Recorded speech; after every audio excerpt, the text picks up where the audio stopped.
What's up, Fish Tank people? FishTankTV.com. Dustin's Fish Tanks bringing it to you on a Sunday, baby. How's everybody doing? I hope you're doing well. Today is a fun day for me because we're starting a small tank series today, folks. That's right. We're going to start off with the 5-gallon, then we're going to roll up to the 10-gallon, might roll up to a 15, 20, and so on in the small tank series. But today we're going to start with the 5-gallon. I got 5. Player, give me some brew and I might just chill. Alright, folks, so we're starting off today setting up a 5-gallon. It should be noted, though, that most of the aquariums I own are mainly 75 gallons, 125s. I got a 220 behind me. And generally speaking, the larger the aquarium is, the easier it is to set up and maintain. But that said, we are going to start on the 5-gallon, but I want to make a note, though. It was not actually that easy for me to even find and buy a 5-gallon tank. I checked a local feeder supply, also checked Deathco. Perhaps it was because the $1 per gallon sale was going on, or perhaps, and just maybe, it's because a 5-gallon is not the optimum size aquarium for most people starting out. I could get 10 gallons all over the place. 5 gallons, not so much. But regardless, throughout this series, we're going to break down both the pros and the cons of setting up a 5-gallon before we actually get our hands wet with this sucker. So we're going to start with talking about the positives of the 5-gallon tank right here. Anytime you're evaluating anything positive, negative, you always want to start with the positives, build it up, and then we can build a little momentum and then work into the negative. So the positive 5-gallon doesn't take up that much space. I mean, it's small. You know, if you guys are parents, you can set it on your kid's desk or something. Like, doesn't take up a lot of room, and they're easy to move if something's going down, which leads me to number 2. A 5-gallon tank doesn't require all that great of a stand, okay? 5 gallons of water. A gallon of water weighs a little over 8 pounds. 5 times 8 something is a little over 40 pounds if you want to get technical with the weight of a 5-gallon. Note, for 99.9% of the world that's on the wonderful metric system, check this out.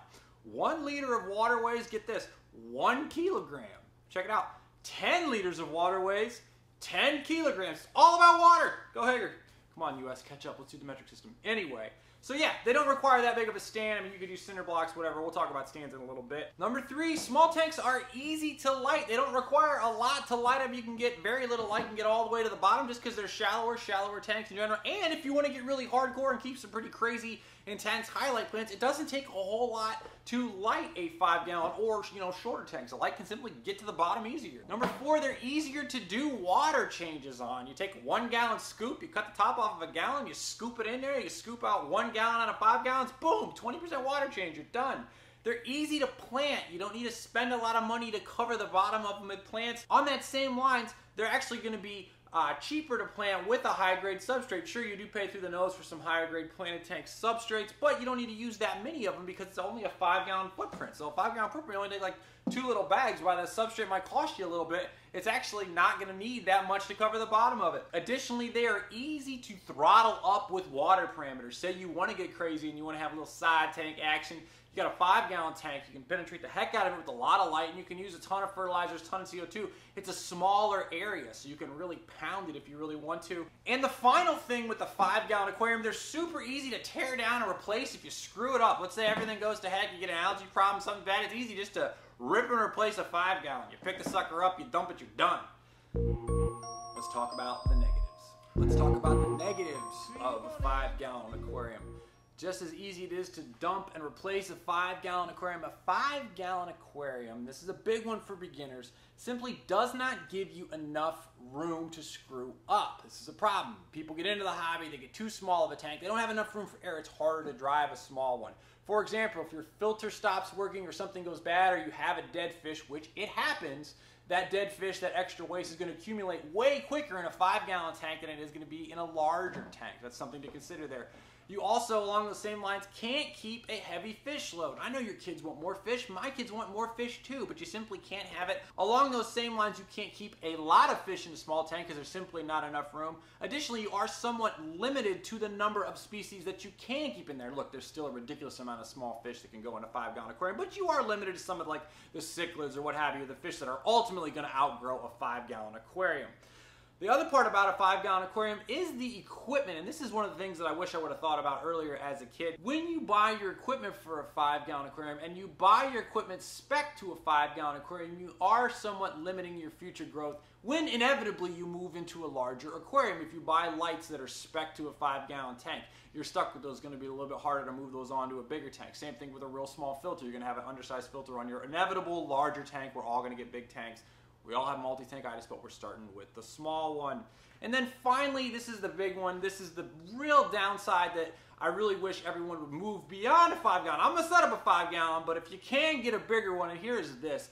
The dominoes of death in a fish tank that's 5 gallons fall way, way, way, way faster. I touched on this a minute ago, but think about it. If your heater sticks on, the small volume of water in a 5-gallon aquarium is going to heat up way quicker, going to kill your fish way quicker. If your heater goes bad and just simply doesn't work, the temperature of that tank is going to drop dramatically. For me in the greenhouse, if I have a 5-gallon tank that's not connected on system with good water flow and the temperatures drop in the greenhouse down to 40, that tank is cold in no time, all right? Conversely, with a 75 or 125, temperatures don't swing nearly as bad. And then also, if like someone comes in and overfeeds the fish or whatever, the fish are overfeeding, there's way too much waste, the dominoes, boom, boom, boom, boom, boom. Fish die, people are unhappy, kids are crying. So those are the negatives. And before we set up this 5-gallon aquarium, I would like to go on record. I believe it is my gift from a higher power to the universe, the wonderful fish tank gods, to help people make aquariums, setting up easier planet aquariums and aquariums in general. So with that as my credo and that is my mantra, trying to make everything easier with people with aquariums, let me firmly go on record before I set up this 5-gallon aquarium that it is my firm belief that if anyone is a beginner, I recommend that you spend the extra bucks or at least buy the larger tank. The largest tank you can afford, I recommend instead of a 5, spend the extra bucks, get the 10-gallon, get the 20-gallon. You're going to have more room for error. You're going to have more success early and often. A 5-gallon simply doesn't give you the water volume, doesn't give you the space to screw up, and is ultimately harder to work with. That said, let's go set up a 5-gallon. To the greenhouse! Alright, so now we have the 5-gallon out here. We've got it on a decent stand my man Josh built. Got a white background here in the greenhouse, and I'm pumped. Now I'm showing you this only because I want to help some young 14-year-old kid out there get into the hobby. I do not recommend this for most people. We're going to talk about how we light this. We want to play to the strengths of this aquarium. Well, one of the strengths is that it's easy to light. I know some of you guys might be balling on a budget. I said this is not ideal, but hopefully it can help some kid that's only got a small allowance. You can use a desk lamp if you would so desire. Now, obviously, parents, this is a concern of this falling into the water here, but we can get one of those clip-on lights, and this will work, okay? This will work. Again, it's not ideal, but simple clip-on desk lamp will work. You're looking for a 5600K or a up to 10,000K bulb. You can get them in there. Obviously, I don't recommend it, but hey, listen, we've all been there. We've all been young kids. Sometimes you just got to roll like this. Be super duper careful. For this, though, obviously, I'm not going to light it with that. Shameless plug, I've got my own LEDs. This is my standard double 15-incher right here. We're going to light it with this bad boy right here. Lighting it with this bad boy right here, 15-incher. Get it up there, get it going, get it lit nicely, get this brick the heck out of the way. So it's easy to light a shallow aquarium. It's one of the benefits of a shallow aquarium, but we can really light it with a lot of oomph. So now we're going to move on from here. We're going to go into the substrate now. And now with this tank, it is going to be easy to use a premium substrate. It's not going to cost us an arm and a leg. I've got a million videos about how to dirt an aquarium. If you're really like on a budget, I've got tons of videos. You can click the links around and check out how to dirt an aquarium. Super duper cheap. With this though, I am going to use a premium grade substrate. I'm going to use the stuff from our friends at Fluval. This is the Fluval Stratum, right? This stuff is you don't need this big of a bag. You really only need, I don't know, 10, 15 pounds or whatever. This is 17. This is more than enough substrate. This is actually probably a little bit too much. I've already got a bag. Now, when in doubt, use stuff you've already got. I've already got some of this. So I am going to use this. Now, note, this stuff you want to fill really, really, really slowly. This, basically any substrate, it's going to make a mess initially. You want to rinse it beforehand if possible. This has already been prepared for that. I'm still going to rinse it and fill it really slowly, though. So I'm going to go ahead and add this in here. Now, I don't use all of it at once. I'm just going to add I don't know. Just enough to really cover the bottom. It's probably got some stuff in it from a previous tank I set up.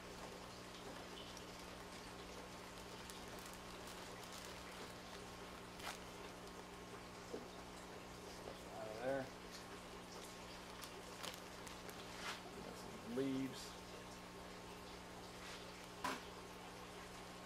And then what I like to do is when I use this stuff, I only use about half of it up front. So I'll use just like, you know, I won't use the whole bag. I always want to save some because you want to make corrections with it. So I like to just use a little bit to start. And really, with this stuff, I'm going to go ahead and I'm going to take out all the big chunks. I'm going to go ahead and add a decent amount more. But I'm still, this is the trick. You always want to leave a little bit from behind. So I like to leave a little bit in the bag for later. I found that using more gravel has a better look, any kind of substrate, and then makes it easier to kind of work. And you can see the junk I had in this bag with this, so pick these out here. And then you always want to slope it to the back, so I'm going to slope this to the back here and get this going. Now you'll notice I have no water in the tank at this point. That's very critical. No water in the tank at all. Some people use paintbrushes. I'm a fingers guy. So we just put this stuff in here like so.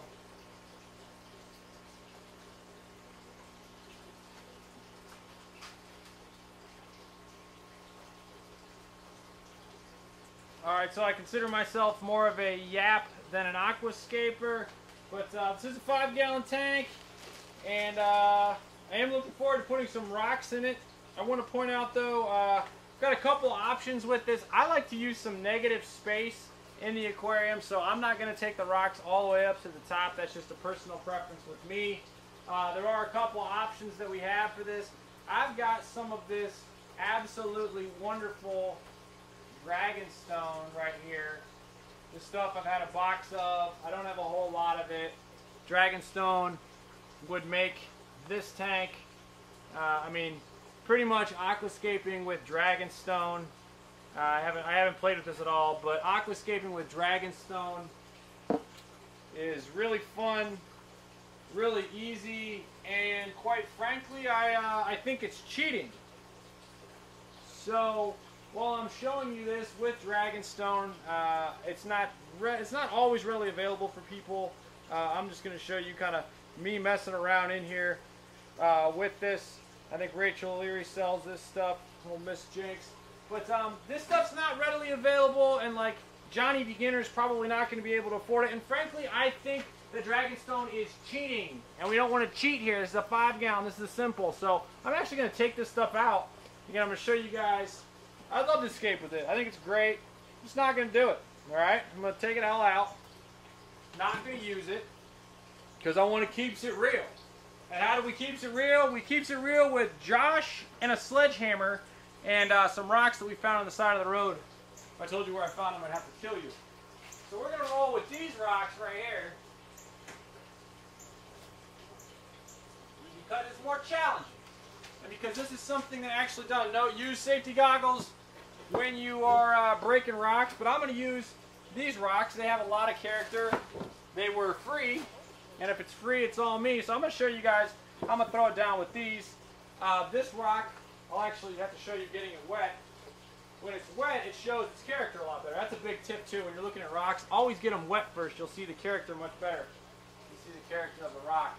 It's just got a better look. That's how it's going to look when it's wet. So pretty sexy if I do say so myself. And I just broke these, so I don't know where these are going to go. And what we're going to do is we're going to escape for a little bit. And then we're going to take a break so I can creatively get back into the flow. Because I don't really know what all these pieces even look like. So these are some rocks that I've got here. And I have a spray bottle somewhere. I can just get them wet though. So I want to see what they look like wet. They look pretty cool wet. So I'm pretty stoked about using these. And yeah, big in the back, small in the front. You can click the links around for other videos that I've done with aquascaping with these rocks. The no maintenance tank, high maintenance tank, has a lot of these rocks. And I'm going to get these in here. So I love the character of this. I'm going to play into this right here. Now I'm not trying to take anything above halfway here, so I'm going to go with this spine. I'm going to use that and just kind of, I don't know, pull this, pull the eye that way. That's a pretty stark edge there, so I'm going to have to work with that. Might soften it over here with this. And I'm not in front of the camera, so I'm not head on, so I'm escaping from the side. And then I'm going to use, this is a little too square for my liking. This one's kind of nice. I'm going to get this wet and see how it looks. And again, these are rocks I found on the side of the road, so you know how we're going to use this here. I like to bring your eye back, so that's why I put the points towards the back, but whatever.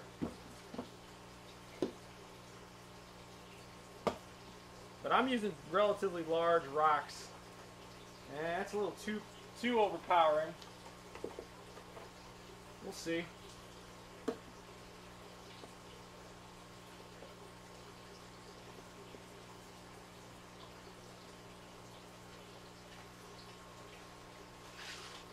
Yeah, so that rock's a little too large right there. I might have to re-break it. I'm going to try to work this one in here a little bit. Yeah, I might have to break this rock in half. I think it would be better served as two pieces, not one.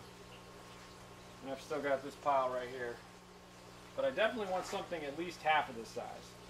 So we're close.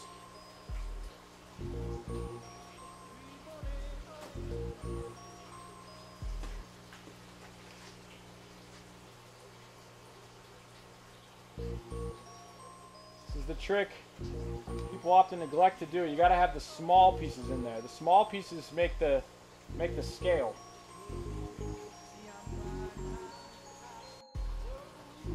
It's time to pause and take a look at it. Stare at it. Glance in a minute. All right, folks. I'll be honest with you. Took a little creative break. I cheated on you. I came out here last night. Kids were asleep. Wife was doing God knows what. And I came out here and I played with it, and I did fix the right side, and I did not do it on camera.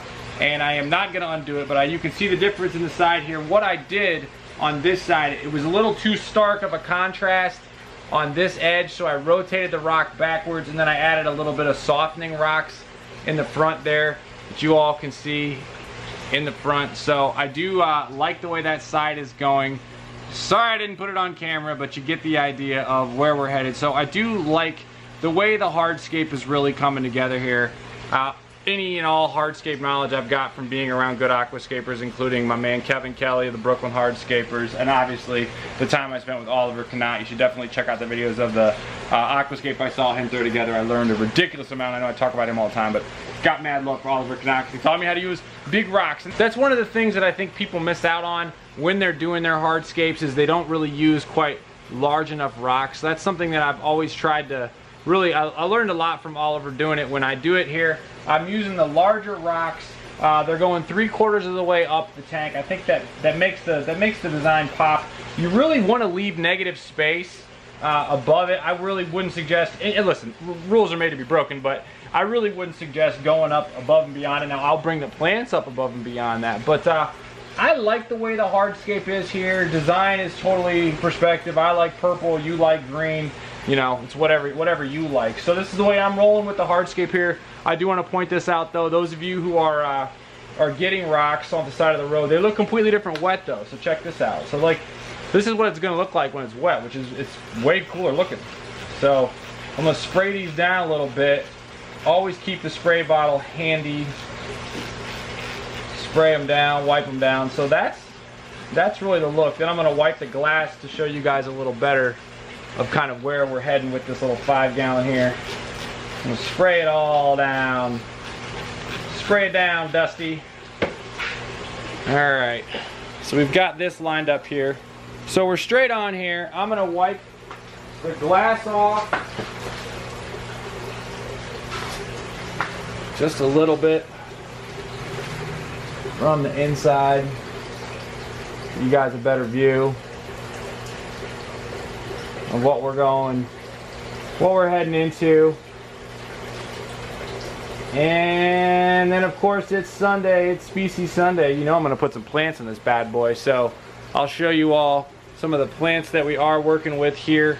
I've got a couple of things now. In planting this tank, you're really gonna want to use a lot of smaller plants because it is a smaller aquarium. Obviously people don't have a giant greenhouse filled with aquarium plants like myself, so I do feel like I am kind of cheating. But nonetheless, you know, get yourself some plants. I'm gonna run with some Anubias in here. I'm gonna try it out. The problem is this Anubias is actually gonna get a little too large, so what I'm gonna do is I'm gonna see if I've got some smaller pieces of it and see where they go. These are way too large of tweezers, but I actually probably won't even use them. But I was thinking about the look of kind of some of the Anubias coming out the top there, and you just wedge the Anubias in there. And then on the other side, not really sure how I'm gonna go.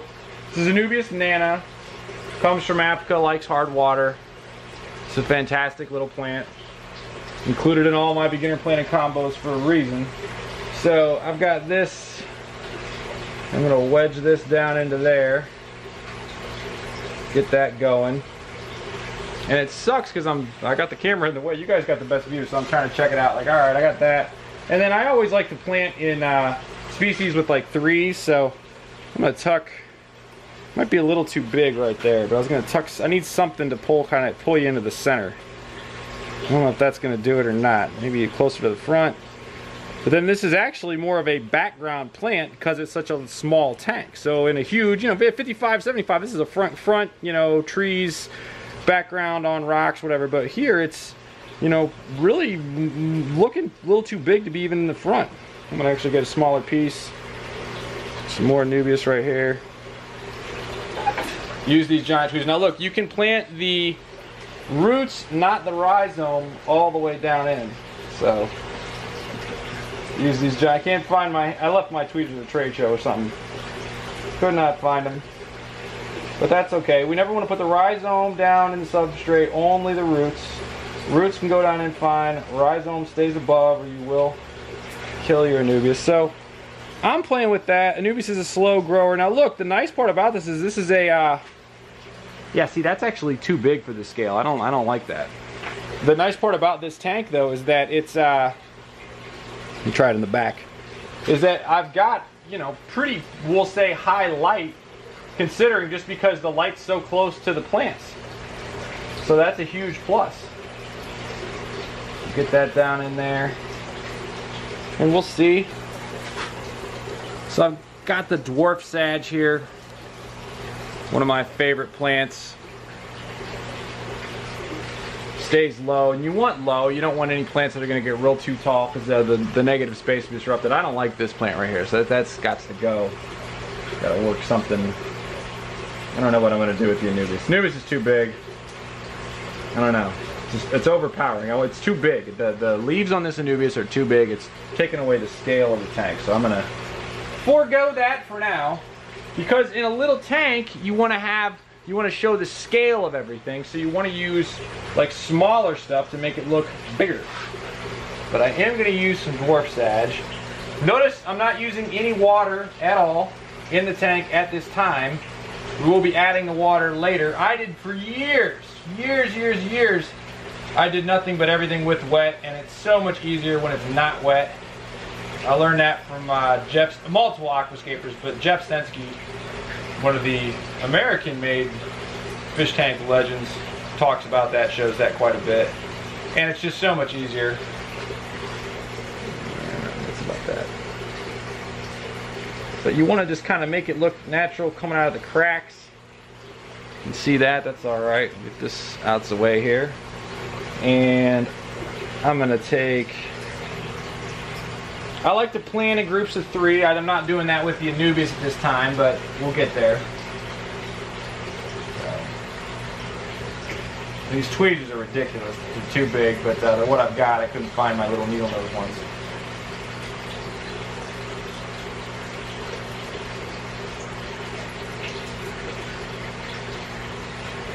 And I'm going to put another one down in there. And the Softscape can help you out with like spots of the hardscape that you don't like. It kind of covers up the mistakes or just spots that you're not really nuts about. I'm actually going to go with 2 right here.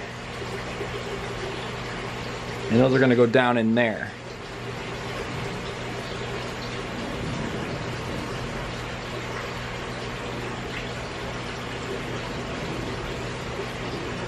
I don't trim roots. Some people do. I don't. To each their own.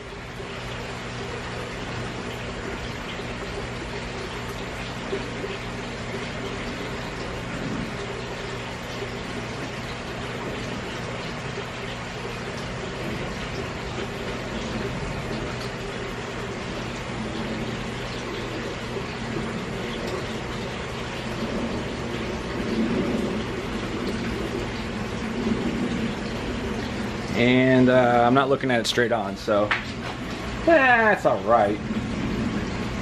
Could be better. The rocks. Needs a few more rocks on this side over here to kind of break off. See how that edge is too stark? I want to get a little rock in there to really soften that, which can be easily done.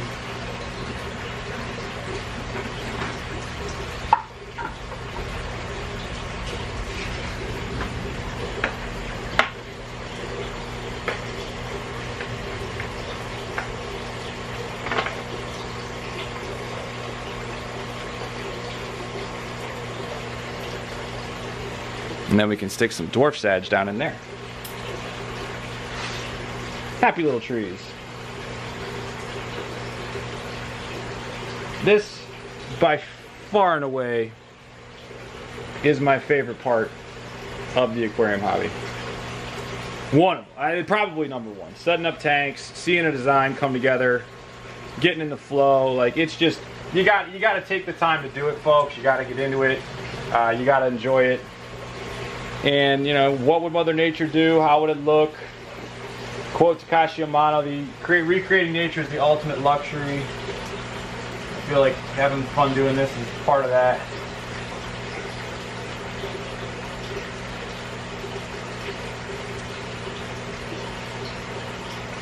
And again, I wish I had those little needle nose tweezers, but these will work. So that's coming. And I always work left to right.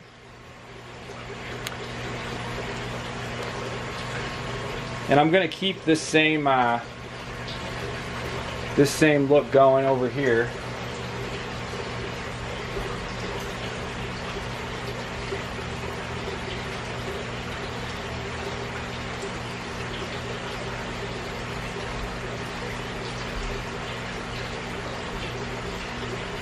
And I like to plant them a little deeper than you might think you want to plant them, because that way the roots are down in the substrate better, and the plant will take hold a little better. It may not look quite as good if it were higher up out of the gate, but it'll just look a little bit better. It's better for the plant to get its roots down into the good substrate out of the gate.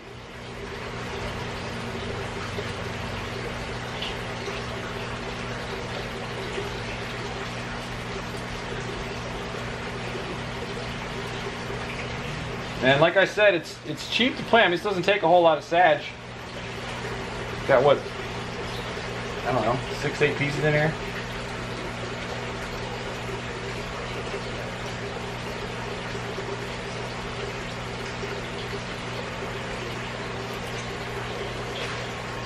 And then what you can do is come back in later and splash more in, more of the substrate. The stratum is what I'm using here, in and around.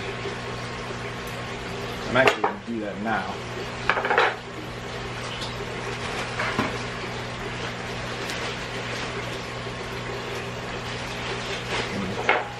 You can click the links around and watch Oliver. He used a paintbrush.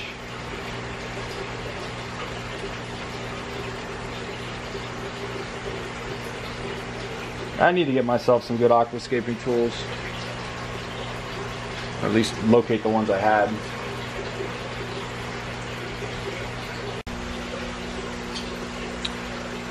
Alright, so I'm not nuts about the way this scape is going. It's going alright, not super pumped. I'm not nuts about the Anubias. I think it ruins the scale because I want to keep everything really small, and that's something to consider in a lot of small tanks. You know, keeping the scale the The leaves are way too big for the size of the rock, so that's not going to work for me. So I'm going to take that one out.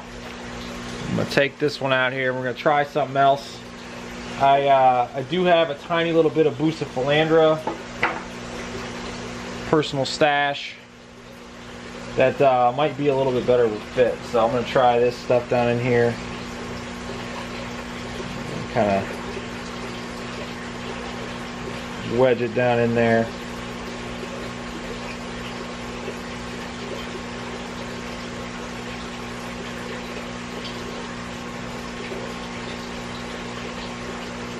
Yeah, actually I'm gonna run with that. I'm gonna like that. And I'm gonna do something with the vertical space up top in a minute with this Telanthera. But the boost is loose, folks. So I'm gonna take this and just kind of get these little accents here. Going very minimalistic with this. And I like the contrast between the boost of the roundness of the boost and then like the straightness of the Sag. And I really think that the advice to youngsters would be definitely play around pre-water. You got to move quick because you don't want the plants to dry out, or you got to keep spraying them. But there is something to be said visually with it, of having everything and then the dexterity to do it. And for years and years and years, I did not do it dry. And dry is nice. Sweeter than not nice.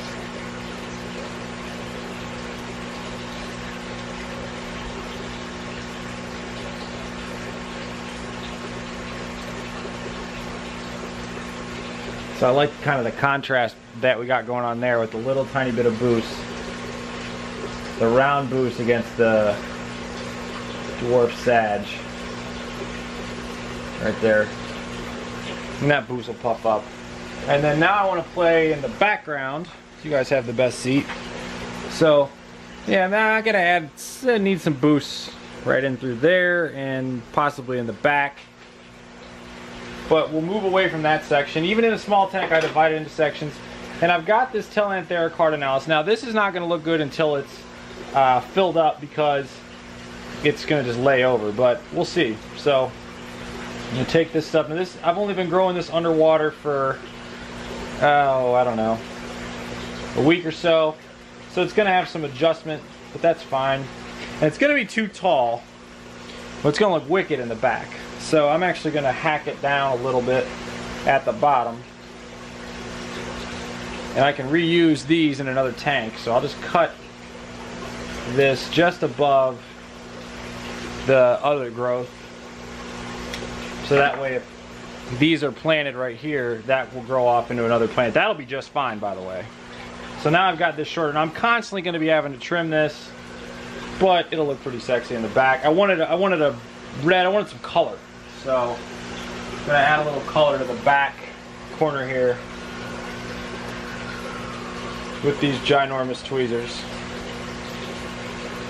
And I do three stems at a time.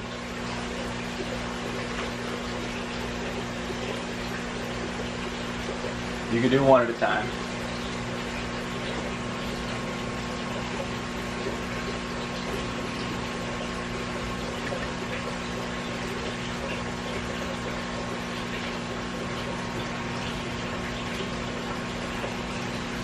And that's going to come there like that. And that's a win, Dusty! Look, design's all, you know, your own. I like the way it looks. So what makes you happy is all that matters. That, I think that was working, so I'm going to keep rolling with it. Then I'm going to do another over in the corner over here. Same deal. Take the Telanthera and bust it off. You'll notice the spot where I'm breaking it. I've got new leaves, so I'm happy there. You cut it, break it, whatever. And notice, I intentionally don't want this to be as tall as the tank. I want this to be shorter.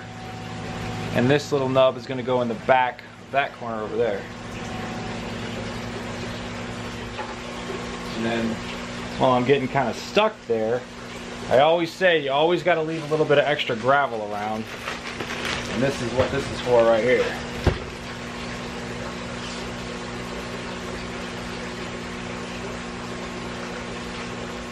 And that's just a little bit of color in the back. It's gonna look all right. Gonna do a couple more stems. Now, we need something in here. I could use accent sand. I'm not a big fan of it because it'll mix together, but I could use some sort of white sand in the middle there. I'm not gonna, but it's an idea. Got a nice crack in there. I could fit some boost. Let me find some more boost. Found a little bit more boost. Where's that gonna go? Now, I love this dark. That's gonna go. Get a little tension right in there in the front, or maybe up there, down there.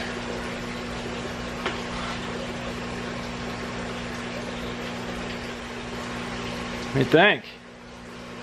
So yeah, I am really enjoying this. I popped in and out of it a little bit, giving it some time to kind of come to me, if you will, which I think it kind of has. I'm not staring at it straight on like you are, so I got to stop and take a look. And you know what I'm going to do now? And this is one of the nice parts of a small tank. I'm going to get this junk out the way here. So what I like to use, I love this big pitcher. This is a giant pitcher. It's a little dirty. We can clean it off now. I'm going to use water out of my aquariums, which I recommend that you do if you have another tank going. Always want to do that, because then you can have your beneficial bacteria rolling, no problem. Set this on top of here, like so. Not exactly the most stable. You start to siphon, like so. And then what I'm going to do,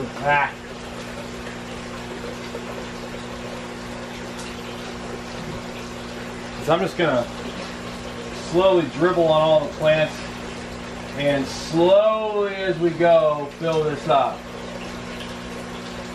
Get all the plants a little bit wet. Ever so slowly fill it up. Because this stuff will make a mess if you splash it around too much. So I'm filling this with water from one of my own tanks. If you're setting it up for the first time, I don't add fish, and we're not going to add fish today to this, unfortunately. If you do want to add fish more quickly, you can use some of this stuff. Our friends at Fubo, I use this stuff at trade shows. Cycle, I think you use like 25 milliliters per 10 gallons for the first day, and then 10 milliliters per 10 gallons a second, 10 milliliters per 10 gallons a third. I recommend that you wait and take your time, but this stuff does work. I've had fish, put in pretty quickly, but take your sweet time though. Adding these things certainly do help with the bio load. And then in a minute here, once we get this filled up, we are going to add this filter to the corner as well. But right now, we're just going to slowly let it fill up.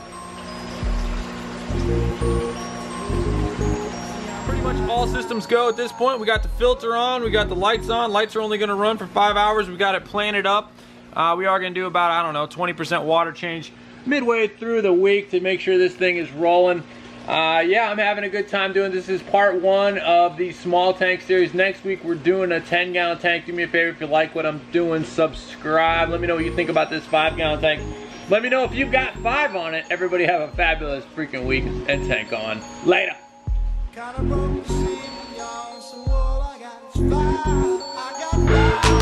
Player, give me some brew and I might just chill, but I'm the type that